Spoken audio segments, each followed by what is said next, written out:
Hi, this is Sarah from Permanent Record Podcast. You can find us on Facebook at www.facebook.com/permrecordpodcast. Thanks, Sarah. This is Brian from the Permanent Record Podcast, and you can find us on the internet at www.permanentrecordpodcast.com.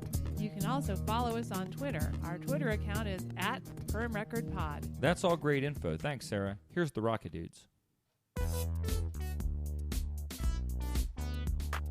Blue Zone Podcast Network presents Permanent Record, an in-depth look at the classic albums of the 70s and 80s, albums that have earned a permanent place of honor both in our hearts and in our record collection.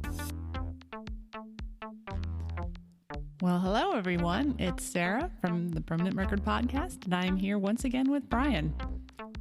Hey there, folks. I'm over here on this mic. It's good to be back. Nice to have another time to talk with you guys about another classic album. That's right. Last week we did sort of a chintzy little 15-minute show just to play with our new audio setup and to just talk about some 45s that we had picked up. Yeah, we got our niece Grace involved too, and I think she had a little fun with that. So, Sarah, you chose the record for this week, but, I couldn't have picked a better record myself if I tried. Oh, really? Uh-huh. This is a really good one. Well, I'm glad you agree. So why don't you let the folks know what it is we're going to be speaking about this week? Yes, let's not keep them in suspense any longer. This album is Dream into Action. It is the 1985 release from Howard Jones. Hojo, yes. This was his second album. And this was like a really big one for him all over the world. That's right. And in fact, when you say this was his second album, I didn't know until this week that it really isn't his second album. It's his second studio album, I guess. But I didn't know that there was another record that some people consider to be his second album. That kind of weirded me out. Yeah. It was sort of hard. I mean, there's a lot about this as we go on. There's some kind of caveats as we're going to discuss this album and the songs and the singles related to it, because it's a little bit not traditional, as far as the songs that are on it, especially when we compare the British version to the United States version and when songs were released and things like that. The second album that I was referring to, of course, is a 12. I think it's actually just called the 12-inch album. Yeah, and that was his second LP release, and It was like one new song and 5 remixes from his debut album. But this album, Dream into Action, was released in March of 1985, and to me, it's his real second album. Oh, yeah. Don't think the 12-inch album was even released in America. So for America, yeah, it really was his second album. And America liked this one. It hit number 10 on the album charts, and it stayed there on the album chart for almost a year and finished at number 39 for the year of 1985. Not too shabby. Not too shabby. In the UK, it went to number 2. Right. Which was a bit of a disappointment after his first album, Humans Live, premiered at number 1. Yeah, and I think it sold 100,000 copies in the first week or something like that. That's so crazy because I was reading before that album, he worked really hard to even get a record deal. He sort of seemed to come out of nowhere, and he was at a point where he, like in 1983, he rented the Marquee Club in London, right? Which is a club that we've heard about over the years in watching like Queen documentaries and things. Right. But it was still around in the 80s. Maybe it's still around now. But he invited record labels to come see him play there, and from that exposure, he got work opening for both China Crisis and OMD, I saw. Yeah, that's correct. And then getting off the road with them there, he was signed by Warner Brothers. Yes, that is true. I read something interesting about his opening act gig for the China Crisis. He had 2 days notice for that. Oh, really? Yeah. Crazy. Yeah, so that must have been a little bit stressful, but I think he must have pulled it off pretty well. And that was kind of neat because just, I guess, 2 years ago or 3 summers ago for the Retro Futura. Yeah, that tour, we saw Howard Jones on that tour with China Crisis. Yeah, he definitely headlined that part of it, though. I mean, China Crisis had like a few songs, and he took over the show. The interesting thing to me... What is the interesting thing, Colby? You caught me there. Actually, all right, I'll use a different word. All right. Sarah, right out of the gate, yeah. you don't want to use Colby's catchphrase. Oh, no, that would just not do. And that, of course, was my catchphrase that Colby makes fun of right out of the gate. Yeah, okay. Well, I don't know what my catchphrase is. We'll have to analyze that and figure it out. We'll figure that out. I think it's just, it's really good, or it's really great. Not nearly as clever. Anyway, well, what I want to say is that it's somewhat bemusing to me that in his early years, it was hard for Howard Jones to get a record deal because producers and managers, record companies were all saying to him, a one-man band? That will never work. I remember reading that when he was like around this time period that he had trouble. The really funny thing that I heard was that like the Musicians Union of Britain or something like that actually tried to take action against him because they felt he was putting musicians out of work by handling all the musical duties himself on synthesizers and things like that. Well, it just makes no sense to me because think of like a folk artist, think of anybody that is a guy with a guitar, and people like that get signed by record companies all the time. And what is so different or worse about a guy with a keyboard or 2 or 3 keyboards? Well, I guess those folk musicians in the studio, they're going to need a drummer and a bass player. Maybe when they play live, they just play guitar, but in the studio, oftentimes they'll, have a band. Sometimes, yeah, but it just seemed, and I think there was also a concern about watching Howard Jones perform live. And again, why would that be any less compelling than watching a guy sit there with a guitar on his lap, Yeah. I think it's just a narrow-minded way of thinking. And I think it was indicative of the times that people just weren't used to synthesizer music yet. Not yet. So I think they got over that. Yeah, and this album is mostly Howard's work, but he wasn't exactly a one-man band on it. His brother Martin actually plays bass on this album. That's right. I didn't know that either. I actually didn't know there was real bass on this album until we were researching this. Yeah. And I read that the bass was written and what's the word up there? It was arranged for a synth scored. bass. Yeah. Scored. And then I guess at the last minute, he decided to work with his brother instead. Yeah, and his brother had to add an extra string to his bass because of how it was scored. And I have seen 5-string basses before, like when I went to see King's X. I know that Doug, the lead singer of that group, uses a 5-string bass. So I guess it's not something totally insane, but no, just a little out of the ordinary. Yeah. And then of course he had backing vocalists. The Aphrodisiacs. That's right, Aphrodisiac. I used to love them. Oh yeah. Not that I knew anything of their own music, but I just loved the way that looked on stage with. And then those and the costumes they would wear. And things. They had some cool. Really a nice look to them. And that came from his first album was very, very synthesizer and electronic, and this one he kind of branched out into like a world music kind of sound. Yeah, you're right. And that's where that came from. Yeah, and then there's also a group of horn players on here called the TKO Horns. TKO, I didn't know that. Yeah, and they're notable because they were all former members of Dexy's Midnight Runners. Oh, are you serious? Yeah. Oh, I never knew that. And for further proof that the music world is pretty small, they've actually played for The Fix as well. Crazy. Which we'll note later that there's another tie to The Fix with this album. That's right, the producer. Right. Rupert Hine, who Colby and I discussed on our Fix episode quite a bit. Exactly, yeah. He was one of those producers who there was a lot of talk like he would overpower the bands. Uh-huh. And that he had more control than a lot of normal producers. Well, I don't know if that happened in this case. Yeah, I don't really hear that on this record. So TKO Horns, I think they were on the Fix album Walkabout. Hey, I just got that on CD yesterday. Oh my gosh, that's right. Wow. It is a small world. I already had it in vinyl. And to further prove that the music world is a small world, like you just said, this is not about the album Dream Into Action, but going back to the album Humans Lib, when it entered the charts at #1 in the UK, I saw that the Pet Shop Boys' Neil Tennant, who was writing for Smash Hits magazine at the time, wrote a review of Humans Lib. Oh, my goodness. And the one line that I saw quoted online was, Jones has a neat talent for writing melodic pop songs with clever hooks and real 1970s singer-songwriter lyrics. This is a must for all Supertramp fans. Supertramp, That's what he said, yep. I'd like to hear from some actual Supertramp fans and find out if they would agree.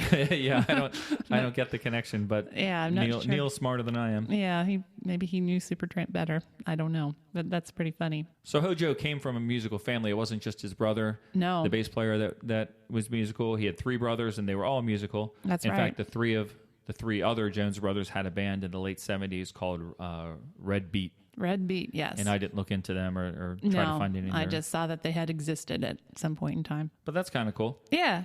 And I know Hojo went to like a Royal Conservatory of Music to study. Yes, the Royal Northern College of Music, which is located in Manchester. He majored in classical piano. What a surprise.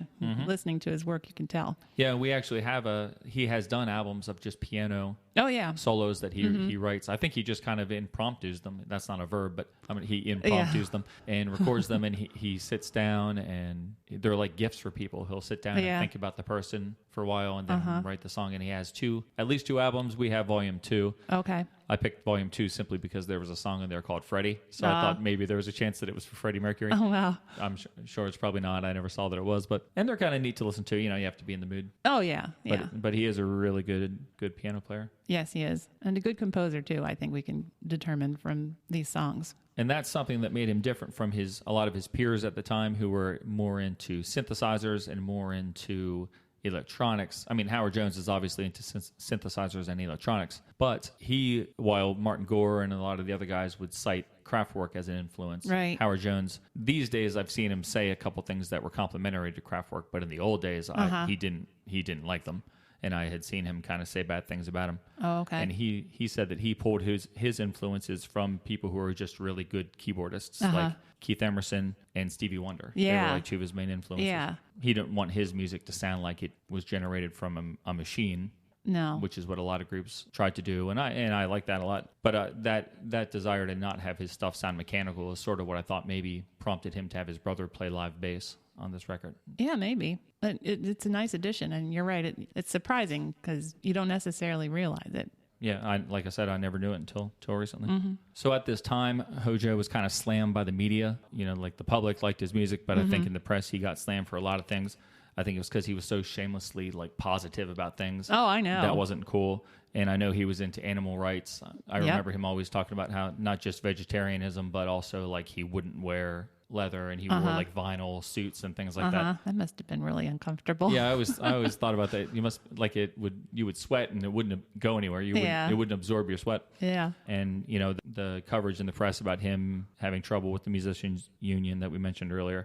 It was all kind of things that added up to sort of he must have felt, at least for a while, he was kind of under fire on all fronts. Picked upon But at the time, his music was really successful, which was great. And he said that he always wanted his music to serve to inspire people, which I thought was cool. When you're down or if you're going through a difficult time, maybe you can find something in his song or his lyric that'll mean something to you, which I always thought was really cool. Right. I think the fact that he has this classical training and this more organic approach to songwriting, and the fact that the lyrical content of his songs is so different from what we're typically used to hearing on pop songs, he really just sets himself apart that way. Yeah, he really does. There are some lyrics on this album that we'll talk about when we get to them, but I really can't picture any other pop artist doing the writing not only lyrics. Writing them, but getting away with them too. Right? Yeah, right. Exactly. Yeah, exactly. But it works. It completely works with him. Yeah. You buy it. You never give it a second thought, really. Not really. So this album, this was really cool because in 2011 he actually toured and did this album in its entirety along with Humans Lib. Right.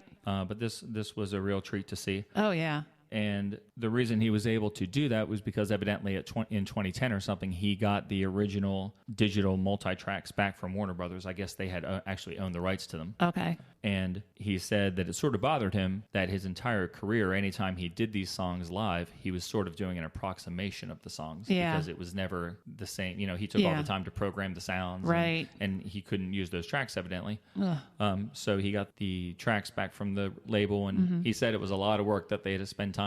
Some of them needed to be corrected because I didn't understand why, but the speed of the track wasn't right anymore. Oh, really? So they had to sit there and increase or decrease the speed. And it was, but once again, it was one of those things that we keep seeing Alan Wilder, how they really enjoy doing that work. Yeah. Some of that stuff, they love it. They don't mind it. Lock them in a studio for weeks at a time and they just look at a screen for 18 hours a day. Yeah. Well, it's like computer programmers, some of them, they just get into it and they just do it. And they love it. Yep. And some people, they couldn't imagine that being enjoyable. It's just a matter of perspective. So that was great that enabled him to tour for that record because we saw that tour and they did such a good job. It was so really, cool. really well done. Yep. Yeah, just a great performance, a great sound to it. The song sounded awesome. And I loved seeing Humans Live, but I really love seeing this album. Oh, yeah. Yeah, this one, I knew this one better. I still know this one better than Humans Lib. Yeah, same with me. Just because it was more popular in America. And of course, when he did this one live, he had to sort of scramble the songs around. Oh, yeah. What with most of the big singles being in the first 3 tracks. Yeah. He moved the track order around, but it still worked really well. Oh, yeah. Of course, again, between the U.S. and the UK versions, they're kind of scrambled anyway. But so yeah, I'll tell you, that is so crazy to me. I just have never been satisfied with the track listing. Even the CD that we have now, the most recent one that we got, which I think was a reissue from 2010 or 2011 or something, I still cannot get used to that 14-song track listing in the order that they use. To me, the track listing of this CD is that original U.S. cassette or LP version, right, with 12 songs, and it's a different order. Not only did they add 2 songs, they also scramble things around on the CDs and stuff. And I just can't get used to it even now to this day. I know. So that's what we're going to talk about here. You picked the album, but then I came in and with an iron fist I said, well, if I'm going to talk about that album, you can darn well be sure I'm talking about that cassette I had back in 1985. And that was completely fine with me, because as we transition into the personal history phase of this, I guess that was what I had too, because, well, once again, you made a copy of this for me. Oh, okay. We don't have it anymore. We don't need it because... We don't have your copy anymore? I don't. No, we don't. I looked in their rather small now tape collection, and it's not there. But we have the real cassette. It scared me for a second when you said you couldn't find it, because I thought you were saying you couldn't find my cassette, like my store-bought cassette. Oh, no. I found that. Which is actually kind of important to me. It's kind of a sappy little story.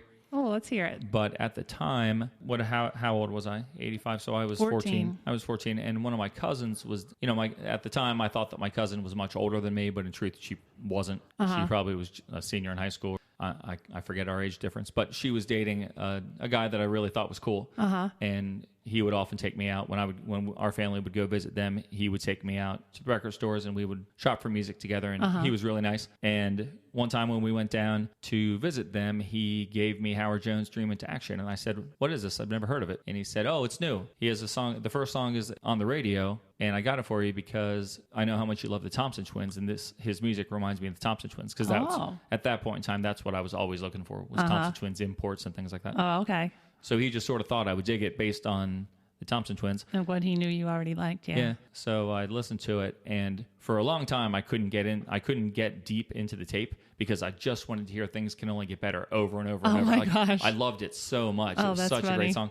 And I would listen to it, and then I would go into the next song, and it was good, but I would start to fidget and stuff. I wouldn't hear that other song again. When I got the tape, "Things Can Only Get Better" hadn't been picked up here in our area on the radio yet. It soon would be. And then once I started to hear it on the radio and heard it more often, I was able to focus on some of the other tracks. You had your fix, because you were getting off the radio as well as on your cassette. Right. Oh, that's funny. So, as with Young Love and things like that, their relationship they didn't stay together. And I didn't see him much more after that, but I still remember him, and I still think he was a great guy. I always had fun hanging out with him.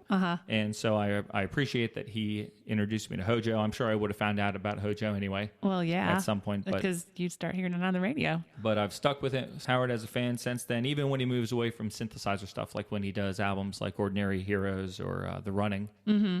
I still pick those up and like listening to him. So. Well, yeah, and I think it goes back to the fact that he is just a talented musician. Yep. Talented singer, songwriter, composer, all that stuff. You know. And sometimes he feels like working with one palette of music, and sometimes he wants to work and sound like something else. And it's always good, though. That's the thing. Yeah, that's true. So my history, as I already mentioned, I did not have a copy of this tape or a real version of this tape for a couple years. I really knew his music just from the radio, from the singles that were released. I don't even really remember seeing the videos for these songs very much. Oh, really? Well, yeah, I just, there's certain ones I definitely remember seeing in my youth, but we didn't have MTV. I didn't have access to cable on a regular basis. I didn't watch Friday night videos, so I didn't see a lot of these videos. But I do remember over the summer of 1985, I got a hold of a music magazine, and it was some odd one. It wasn't like Tiger Beat or any of those. I don't know what kind it was, but it had pictures of a lot of my favorite artists at the time based on the music I was hearing on the radio. So for my freshman year of high school, I had at least a couple of pictures of Howard Jones taped up in my locker, along with Tears for Fears and Sting. And I'd forgotten about the Tears for Fears pictures, or I would have mentioned those in our Tears for Fears episodes. But somehow, as I was thinking about Howard Jones, I remembered I had pictures of him up in my locker. And then, I had these other guys too. Just from those bands that you mentioned, it sounds like it could have been like star hits. There was in America, there was star hits, and England there was smash hits, or vice versa or something. I forget which one. I think Neil worked for smash hits, so that would make us star hits. Yeah. But that was the magazine that had all the new wave acts, Depeche Mode and stuff. Erasure. Yeah, it was definitely a more obviously British-oriented music magazine, or at least that's what I was focused on. And I mean, if they had all those pictures of those guys in it, it seems like it was, but I don't know where I got it. I wasn't really into buying those magazines at the time. But it made a nice addition to my locker. Yeah, they weren't going to win a Pulitzer for their reporting, but they always had colorful photos. Yeah. Very, very visually interesting. Yeah. Yeah, so I don't think I had a copy of this album until probably around 1987, just because that's the time you were starting to make copies of tapes for me. Oh, okay. So you got it much later? Oh, yeah. Yeah. I really wasn't a fan, I wasn't aware of all the other songs until later. Did I put it on the same tape with like One on One or something like that? No, I did have a copy of One on One. I got that later on, but you might have put Action Replay on it. Oh, okay. That makes sense. Yeah, I think that's how it was. That's my story. All right. Well, thanks for sharing that. And that brings us up to our actual look at the record itself. Very good. And the first track of the record, Dream into Action, is one that everybody knows, but we're still going to play a little sample of it. Well, of course. This is a song called Things Can Only Get Better. You will not alter it. And do you feel scared? But I won't stop and falter. And if they grew it all, things can only get better.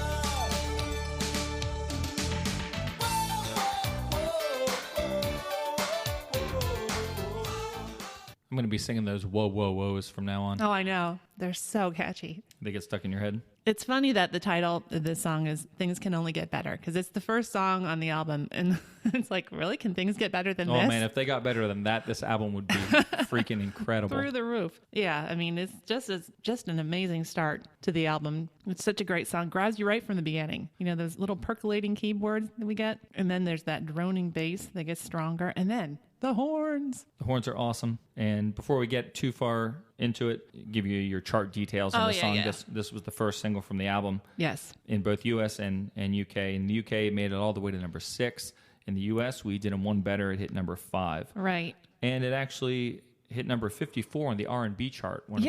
They said it was one of the rare occasions where like a mainstream white artist was kind of embraced on the R&B chart, but that was cool. That's correct. And Club Play, it hit number 10. And I'm actually surprised when I saw the chart rankings for this, because I'm not sure if I thought it was a number 1 song, but actually I probably did think it was a number 1 song. I was surprised it only got to number 5 in my head. Yeah. I thought it was a little bigger than that. Yeah, and I wonder, I think it's one of those songs that maybe at the time it was played, it was obviously played quite a bit, and we're very familiar with it. I think it's one of those that has stood the test of time, and you do hear it more over the years than you do some of the other songs. Yeah, and also as Hojo himself pointed out when we saw him on that 2011 tour, you also heard this song when you were listening to the Spice Girls, Wannabe. Yeah. Remember how he started playing the chords to this? And then that's right. He started playing the chords to this song, and everyone thought he was playing this song, but then he started singing the Spice Girls. And then you're like, oh. And showed everybody that they just used the same chords. Dun, dun, dun, yeah. Dun, dun, yeah. And how it fit perfectly with their song. Yeah. I was like, did he ever take him to court for that? So you heard the song in the 80s by Howard Jones, and you heard it in the 90s by the Spice Girls. Yeah, kind of subliminally. Yeah. Did you see that it also, there's another chart that I really wasn't familiar with in the United States, but it's called the Mainstream Rock Chart? Yeah, I saw that. It hit number 21 there, but I don't even really know what that is. I've seen the Mainstream Rock Chart, but the times that I've been paying attention to it, it was always sort of like later in the decade, and it was always bands like The Cult or like more of a rock kind of band. Right. It surprises me that this was on a rock chart, because it does not sound at all like a rock song. No, but it was crossing all over the place. It was on the regular chart. It was on the Club Play. It was on R&B. So this was all over the place. Yeah, this was a huge one.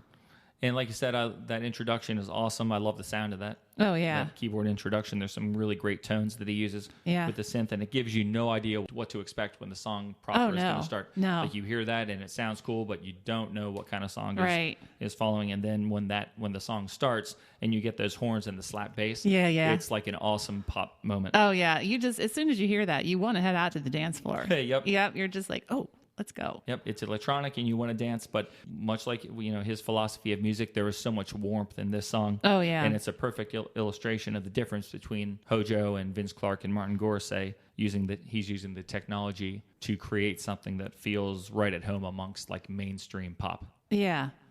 I'm glad you mentioned Vince, because I do have a note about him, and we just got done talking about Vince Clarke's keyboard prowess on Wonderland, and I wanted to know how you thought Hojo compares to Vince in the sense that he builds a lot of different things in the song, he being either one of them. I think this is right up there with some of Vince Clarke's best works. Oh yeah, I would agree. I would have to think that Howard is probably a little better at building and constructing a song. Just his music is probably a little more complex. Yeah. And it's very difficult to get a sense of how good a player Vince Clarke is, because you watch him up there, and like when we saw Erasure, there's so many times where he actually just plays one finger. There's a song on Tomorrow's World when they do live. He seriously sits there the entire song with one finger hitting the same key. Yeah. Just in a rhythmic pattern. Howard Jones is up there with a bank of synthesizers playing with two hands. Yeah, yeah. So it's hard to compare the two guys. Yeah. They both write great songs. And they both have levels upon levels, but it's hard to say who's better. Yeah, and I did notice that in this song, there's a lot of tiny little bits of sound here and there, just like Vince Clarke does. There's so many little mini riffs that are tucked in various sections of the song that just add to that fullness. Right, something that sounds good right in that part, and so we're going to put it in, and you're not going to hear it again. Yeah, one of my favorite ones isn't actually a keyboard, it's at the horns. It's in the second verse, right as he's saying "a little time." It's at 1:30, and there's that high-pitched blast from the horns, and it's so seemingly randomly placed, but it really just does a great job of keeping the song energetic and interesting. Yep, I agree. And this, I also really think the bass adds some excitement to this song. Oh yeah, it doesn't seem like it's anything difficult to play.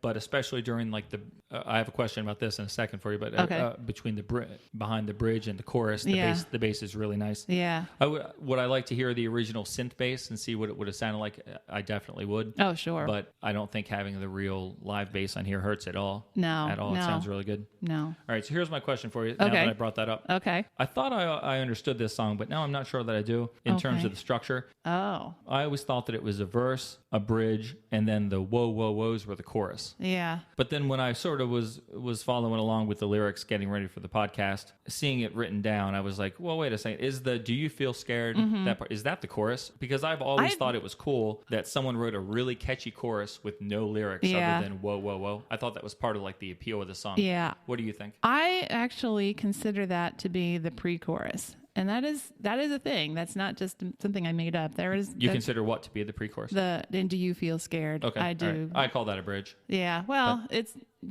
like a pre-chorus. Right, I didn't know that term. I always call that bridge. Yeah. But a bridge pre-chorus. Yes. I consider, like you, the real chorus to be the whoa whoa whoas. Okay. Cool. Yeah. That's what I've always thought, but just seeing it. So the two of us agree, so obviously that's the correct answer for all time. Obviously we're right about that. Yeah, sure. But how awesome is it? Yeah. As a kid, I thought that was awesome, and even now I do. The chorus of this song, you hum it, it gets stuck in your head, and there's no lyrics to it. You just walk around, whoa, whoa, whoa. Yeah.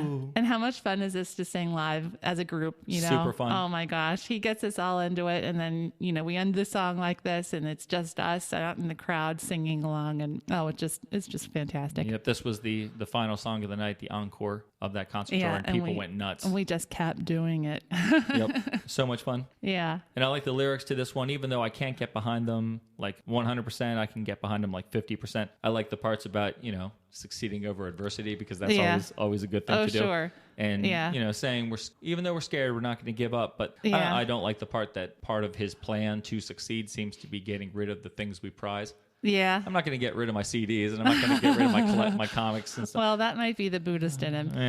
Yeah. So that's craziness in my opinion, but I'm all for, Well, persevering in the face of obstacles, facing your fears, basically not worrying about things, Yeah. That's all good. I like all that. Yeah. And just knowing the title of the song, it's a great message. Even if you don't pay attention to the rest of the words, just the title, it's like, who wouldn't like to think that things can only get better? That's just a great message right off the bat. That's right. Even if your life is great, if someone told you it's going to get better, that'd be cool. Okay, that's fine. Yeah. So what about the video? Oh, the video. Well, like I said, I didn't really remember this video, and when I did watch it, I think I did see it. I must have seen it because there were just a couple things that stood out to me, but it's not really the greatest video I've ever seen. It's not the greatest video I've ever seen, but I think it's a pretty great video. I think that this album, he was blessed with a string of really, really great videos for it. The 3 that were released in the U.S., I think were all pretty excellent. And this one, the beginning of it is awesome. You get that iconic image of his, like the silhouette, the silhouetted image of him from the side with his hair sitting on that stool. And I think that wasn't that like the cover of the 12-inch album? That kind of image, like a silhouette of him sitting on a stool? No, it was actually a real full color picture of him standing, but there is a record, a record where it's like a yellow background and he's sitting on a stool, and I forget maybe that's probably Things Can Only Get Better then. Yeah. That's probably the picture sleeve for that. But like that image is iconic. Yeah. Like in 80s. Yeah. I know it's not iconic to everybody, but if you're a student of 80s music, you recognize what that is right away. Exactly. You know that hair. So you did not think this video was all that great? Well, it's okay. I mean, it's sort of strange. It's just basically people setting up a stage and he's sitting on a box singing, and then there's cuts to other random things like that. The astronaut in space putting toothpaste on a toothbrush. Like, what is that all about? No, I thought that was the martial arts guy. Oh, okay. But I thought he was in space. Stuff was acting like he was in space. Yeah. But I'm pretty sure it was the same Well, actor yeah, who I guess it was the martial arts guy later, but it just, why? Why is he putting... I don't know. I don't know. And then there's the Charlie Chaplin guy walking around. Again, why? Why is there a guy like Charlie Chaplin in the doorway? And then he ends up popping into the dressing room at one point when Howard Jones is getting ready for the show. It's fine. It's just goofy. I think it looks really, it looks well made. Like it looks like they spent money on it. They obviously spent a lot of money and time on it. It's cool. I like they're setting up for the concert. I like the woman takes his suit, and I imagine she very carefully irons it since it's not real material. No, and probably had it on a very low setting, so it didn't melt. And then, the second half of the video is really just a performance of the song. It's a very energetic performance. Oh, yeah. I like watching that. And you get a couple shots of him behind that bank of keyboards that I mentioned earlier. Mm-hmm. And meanwhile, the martial artist does some weird things. The middle eight that has so many weird performances. It's got a couple dancing, and then it's got the martial arts demonstration, and it's got the Charlie Chaplin guy dancing around. It's very weird. It's fine. I mean, it is an 80s video. What else am I going to expect from an 80s video except some random weirdness? Yeah, true. And I think that this is probably one of the, I'm not saying this is a brilliant video, but I think it's well made, and I think it's better than a lot of videos. It doesn't look cheap. Yeah, it could definitely, no, it doesn't look cheap, and it could definitely be worse. So I think this is just a really peppy and energetic, and dare I say sassy sounding start to the album. Sassy and brassy is what I have a note on. Sassy and brassy with those horns in there. I like it. All right, that brings us up to song number 2. Uh-huh. We ready to move on? Yeah. This is another single that was taken from the record, and this is a song that you will hopefully remember because this was a good one too. It's called Life in One Day.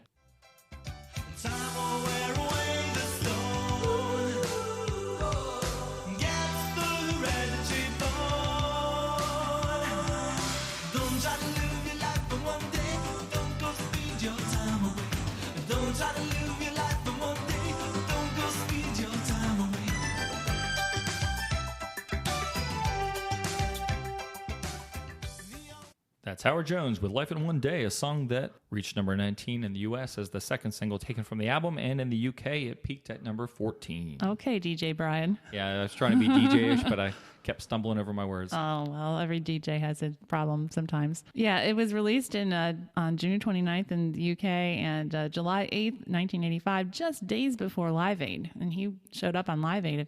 He sure did. Yeah, he played Hide and Seek, which from Human's Lib. Which always disappointed me back then because I didn't really know that album. Yeah. At the time that Live Aid happened, I didn't yet have Human's Lib. So I was like, why is he doing this song? I don't know. Play one of your big hits. So this is another song with a cool intro. Oh, yeah. Much like Things Can Only Get Better, you get a really nice sounding intro that once again doesn't give you any clue as to what you're about to hear. No, and it's so different from the last song we heard. It's like a little whistly, pipey, fluty kind of song, and then the acoustic guitar, which is beautiful. Mm-hmm. Just lovely. Often wondered if that was real acoustic guitar. Yeah, I don't know. Probably not. I don't think there's anybody that gets guitar credit on there, but it sounds real. It sounds really good. Yeah, very organic sounding. And then 13 seconds in, we get the drum machine. Yep. And the synthesizer kind of sound, the flute or the pipe sound. Yeah, but that synthesizer sound, this song does come off as really organic. Oh, yeah. That synthesizer sound, the only artificial sound in here other than the drum machine, you really only get when that riff comes in. Mm-hmm. Everything else is that piano sound. Yeah, the piano is great. It's very bright sounding to me. Yeah, I like how I was trying to figure out how to say what I thought about it. I'm not really sure if this is the best thing, but it's like short, quick chords. It sounds like I like how fast. It sounds really neat. Not quite as staccato as another song that I heard later on on this side, but yeah, it has a very punchy kind of sound to it. And the thing that strikes me most, even though I do like the organic sound here, the thing that strikes me most about this one is the melody line. Oh, okay. This one is a ton of fun to sing along with. And I've said something like this before on another podcast, but this song has that quality that I like where the melody seems effortless. Even though I'm sure the artist worked hard to make it sound that way. Yeah, you're right. If everything fits together, especially the verses into the bridge, sounds so smooth and nice and natural. And then the chorus is one of those where live, you realize how good the chorus is, even more than you did from listening to the record. It was a ton of fun live, and he had us singing along. Oh, yeah. And that was a lot of fun, too. Oh, yeah. Yeah, it's very catchy, you know, there's a lot of catchy vocal parts to the chorus, you know, the oohs. Right. That's great. I think it sounds a little simpler than the one we just heard, you know, it does. Yeah, I think that's maybe probably deceptive. And it has a very interesting staccato pattern to the drums and the bass. And there's some very interesting, I'm saying interesting again, percussion sounds in the background that almost remind me of sounds that you hear on Yazoo's song State Farm. Before you go any further, I took a little sample here of just a section of the song where I tried to capture that sound that you're talking about. Okay. So tell me if this little clip here has what you're talking about. Okay.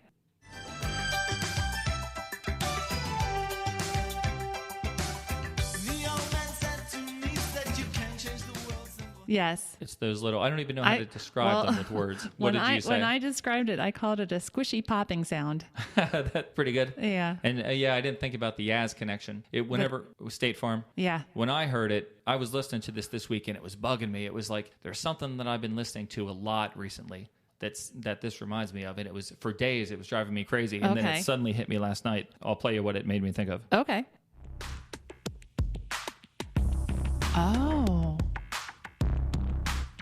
Wow. It made me think of the sounds in this song. Yeah. Track number 5 off of Depeche Mode's fantastic new album, Spirit. It's called You Move. It's one of those tracks written by both Martin and Dave together. And if you haven't picked up Spirit yet, folks, I'd recommend that you get it. Wow, it has been a while since you plugged that album. It has, but don't those sounds you're sound right. similar? No, I hear them. I hear the similarities. That's very interesting. I wonder what machinery, what synthesizer they used, if it was the same one or if it's just the same similar voice or something. Yeah, it could be the same one because Martin is like so into those old analog synths. Oh yeah, yeah. That's funny. As a kid, I was turned off by I liked it. I liked this one. I thought it was a much worse single than Things Can Only Get Better, but I still liked it. I was turned off by the fact that there was so much organic piano and things. But as I got older, I ceased to see that as a problem. And this is a really good song. Yeah, I've always liked this song. And it has another really positive message. Sure does. It's kind of like a precursor for Don't Worry, Be Happy, really. yeah, kind of Yeah, it's like, don't try to live your life in one day. Basically, take your time, enjoy life, don't take it too seriously. Even though I'm sure this isn't exactly what he means, it sort of encouraged me being a little lazy because he would say things like, enjoy the here and now, the future will take care of itself somehow. Yeah. Oh, yeah, I don't really have to work out that hard. It'll just kind of take care of itself. Yeah, that's cool. Right. But then at the end when he says, the wolves are gathering around the door and invite them in, and I was like, oh, you know what? That doesn't sound like good advice. I know. To me. That's a strange line to me. I'm like, well, wolves are gathering around my door. Ask them and invite some more. I don't know how to take that, but it almost sounds like you're inviting trouble. I know. Really? There's another line in this song that it puzzled me and didn't really know what he was saying for the longest time because of his British pronunciation. Oh, yeah. And because the phrase just doesn't make any sense to me. So I knew what time will wear away the stone meant, but then the next line, it's gets the hereditary bone. Mm-hmm. And he says hereditary very quickly. That, kind of pulls it all together like the British do, the hereditary. Right. But I still don't know what it means, and I don't know why he put those words together. Maybe that is a British phrase, but I really don't know what it is. I don't know. I was going to look it up yesterday, but then I forgot. Oh, okay. So did you watch the video for this one? I did. This video is awesome. This one I can get behind 125% because this just is amazing. I used to watch this one over and over and over. I had it recorded on VHS. Yeah. This is one of my favorite videos of the whole decade, probably. Oh, yeah. So many funny things it's so amazing. many clever things. Yeah. They immediately, I showed it to my niece yesterday and she humored me to watch it and looked up from her cell phone every now and again to laugh. But they immediately mess with you. It starts and it looks like you're on a show. Top of the Pops like or something. Pops or Solid Gold or something. And the host says, I'm sure you've all seen the fantastic video from Howard Jones' Life in One Day. We're not going to show that video to you because we have Howard Jones here with us. Yeah. But you are watching the video. Yeah. And so he starts performing and then the weirdness happens and things like the speed of the tape increases so it moves fast and he sounds like a chipmunk and the picture starts to drop in and out. Static and there's test patterns and then all of a sudden other snippets of programming start coming in. It's like you're flipping the stations. Yeah. And it's sometimes, you see other pictures of like lab mice and stuff. In cages, and you still hear the songs. Yeah. But they don't always even keep the song going. Sometimes the music actually just completely stops. Yeah. It's so funny. It is. And then they're seeing ads and news reports, and then the songs kind of blended in with those. And it's Howard Jones in a lot of those ads, like with his different hairstyle, his hair slicked down, and he's wearing like nerdy clothes. Right. Yeah. When he's the newscaster. Yeah. Yeah. That's really funny. And he's speaking the words to the song. And meanwhile, in the picture up in the top of the screen, there's that real Howard Jones, and he's performing in the corner of the screen. And then the one thing I really thought was funny was there was a commercial for a record store that has the single for this song for sale. They're letting you know that it's for sale. Yeah. And it says the #1 hit by Howard Jones. Yeah, which it wasn't. So it didn't quite hit number one. No.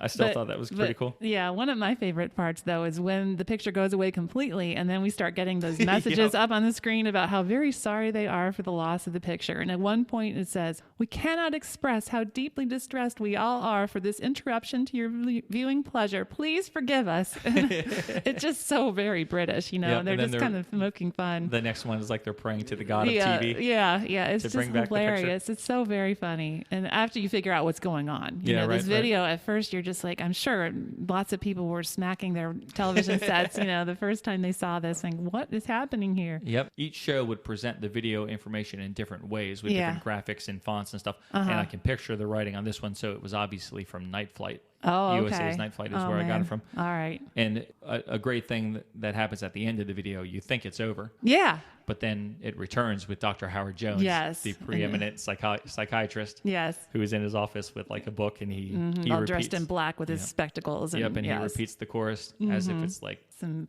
very deep philosophy. Yeah. And then finally ends after that. Right. But yeah, this video, top notch. I love it. Awesome. And like I said, I watched it so many times, but I actually sort of forgot about it. And then when I watched it this week to get ready for the show, I was so happy. I was like sitting there smiling. I watched it numerous times. Oh, that's great. I hadn't thought about it for a long time, but I remember now how much I loved it. Yeah, it's a lot of fun. Everyone should check it out if they haven't seen it ever or in a while, because it'll just bring a real smile to your day. Yep. #1 Howard Jones video of all time, in my opinion. I would probably agree with that. All right, so that not only brings us up to song number 3 in the record, that also brings us up to, judging by my notes, if I just kind of estimate, Sarah, it looks to me like by the time we get through this side of the record, it's going to take roughly, I'd say about 1 hour, 25 minutes, and 38 seconds. Now, that's off the top of my head, just looking at these notes on paper. Oh, wow. That is pretty precise for an off the top of the head estimate. Oh, thanks. Yeah. I appreciate the compliment. Oh, yeah. I always try to keep the podcast to about an hour, and I almost always fail.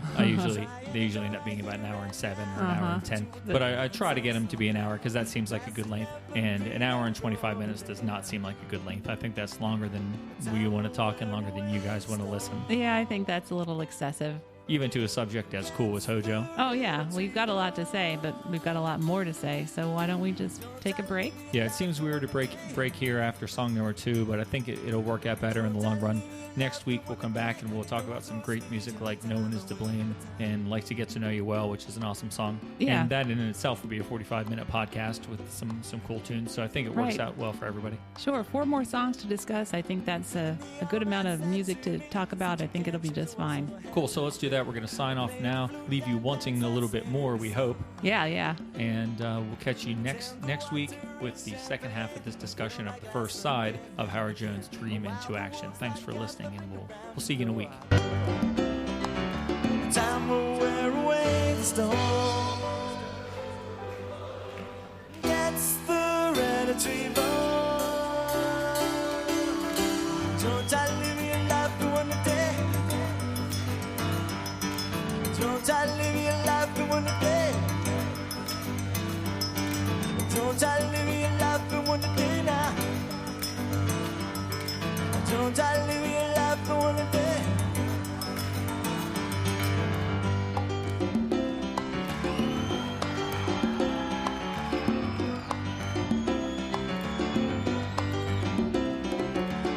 The old man said to me, "Sit don't always take life so seriously. I play the flute and dance and sing a song. Try and enjoy here and there. some somehow. The grass is never greener rolling. Time will wear away the stone.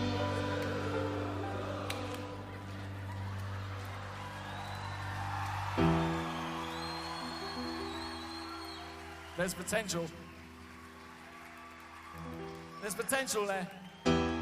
Time will wear away the stone.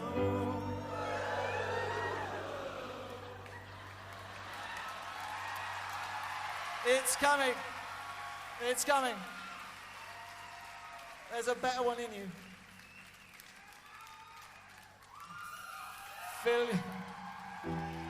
Fill your lungs really full this time. Time will wear away the stone. Gets the hereditary bone. Don't try to live your life in one day.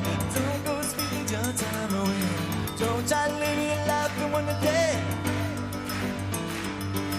Don't try to live your life in one day.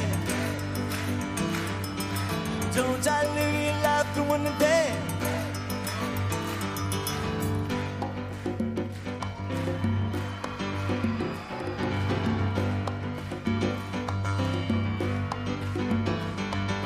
I try to live my life in one day.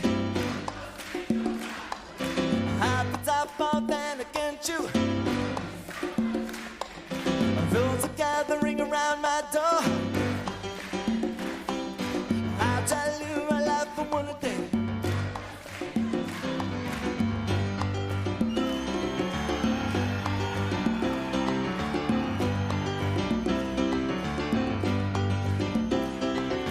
I try to live my life for one day. Habits I fall then against you.